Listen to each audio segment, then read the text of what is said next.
শান্তিপুর গ্রামের রহিমা বিবি সংসার নিয়ে সুখেই ছিলেন, কিন্তু তার একটাই দুঃখ।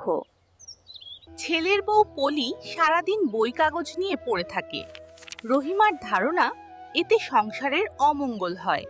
ওরে আমার কপাল, গ্রামের সব বাড়ির বউরা এতক্ষণে গোয়াল পরিষ্কার করে রান্না বসিয়ে দেয়, আর আমার ঘরের মেম সাহেব সকাল সকাল খবরের কাগজ নিয়ে বসেছেন।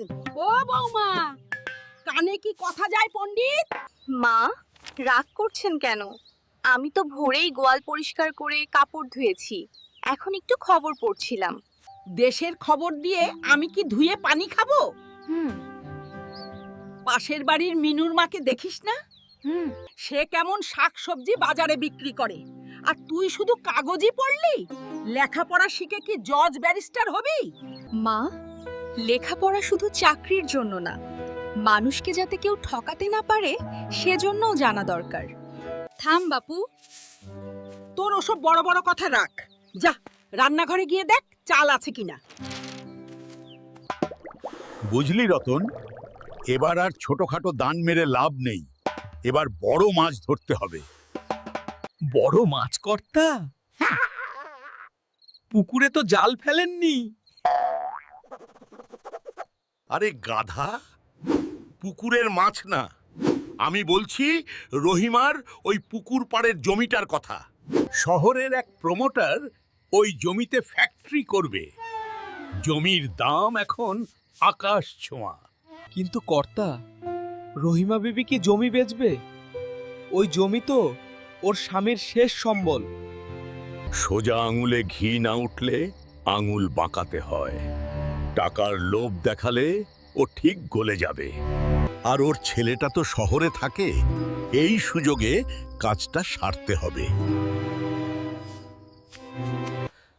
কিন্তু কর্তা, ওর বৌমা তো শুনেছি বেশ লেখাপড়া জানে, ও যদি ধরে ফেলে? আরে ধুরু, শাশুড়ির সামনে বউয়ের কথা টেকে নাকি? আমি এমন চাল চালবো যে শাশুড়ি নিজেই বউকে থামিয়ে দেবে। ও বুবু, শুনলাম তোর জমি নাকি গদাই মহাজন কিনতে চায়। কই, আমি তো কিছু জানি না বোন। আরে, গদাই মহাজন তো খুব ভালো মানুষ, শুনেছি সে নাকি তোর ছেলেকে বড় চাকরিও দেবে। তোর বৌমা তো বসেই খায়, ছেলের একটা ভালো চাকরি হলে তোদেরই তো ভালো। ঠিকই বলেছিস বোন, ছেলেটার চাকরি হলে আর চিন্তা কি। মহাজন দাদা এলে আমি না করব না। কই গো বোন, আছো নাকি? দেখো, তোমার জন্য আমি শহরের বিখ্যাত রসগোল্লা এনেছি।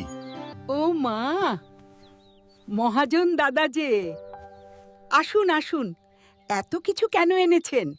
আরে বোন, সুখবর আছে। তোমার ওই পুকুর পাড়ের জমিতে সরকার থেকে একটা বড় হাসপাতাল হবে। সরকার তোমাকে নগদ 10 লক্ষ টাকা দেবে বলেছে। 10 লক্ষ টাকা? ওরে বাবা, আমি তো গুনতেও পারবো না।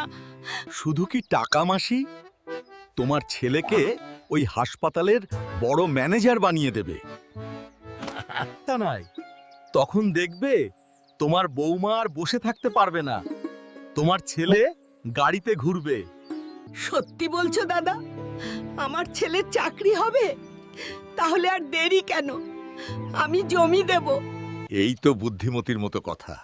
তবে বোন, সরকারি কাজ তো, আজ বিকেলের মধ্যেই কাগজ জমা দিতে হবে। তুমি তো সই জানো না, এই দলিলে একটা টিপ সই দিয়ে দাও, টাকা কাল পেয়ে যাবে। দাঁড়ান মা, সই করবেন না। তুই আবার এলি কেন? মহাজন দাদা আমাদের ভালোর জন্য এসেছে, আর তুই বাধা দিচ্ছিস? দেখো বোন, তোমার বৌমা কিন্তু বড্ড বাড়াবাড়ি করছে। গুরুজনদের কথার ওপর কথা বলা কেমন শিক্ষা? মা, আমি বাধা দিচ্ছি না, শুধু বলছি এত বড় ব্যাপার, কাগজটা একবার পড়ে দেখা দরকার না? মহাজন কাকা, কাগজটা দিন তো, দেখি হাসপাতালের কথা কোথায় লেখা আছে।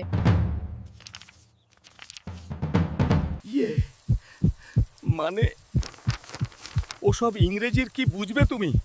ওটা উকিলের ভাষা। আমি বাংলা ইংরেজি দুটোই পড়তে পারি কাকা। দিন কাগজটা। মা, সর্বনাশ হতে যাচ্ছিল।